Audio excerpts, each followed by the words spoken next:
Next, let's implement the list new books feature in our website homepage. This is the user interface design you see. In the homepage, we have the first section list the newly published books.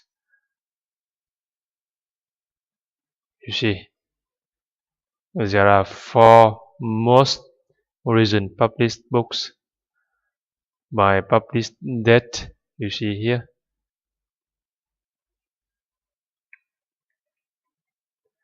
and this is our homepage. Let me go to our website homepage.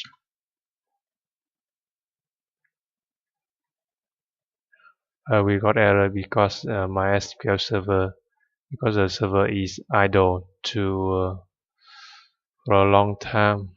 No problem. Let's refresh again. This is our homepage as of now, and this is a new book section.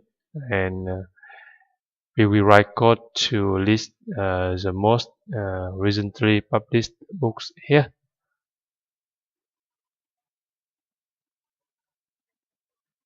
You see, and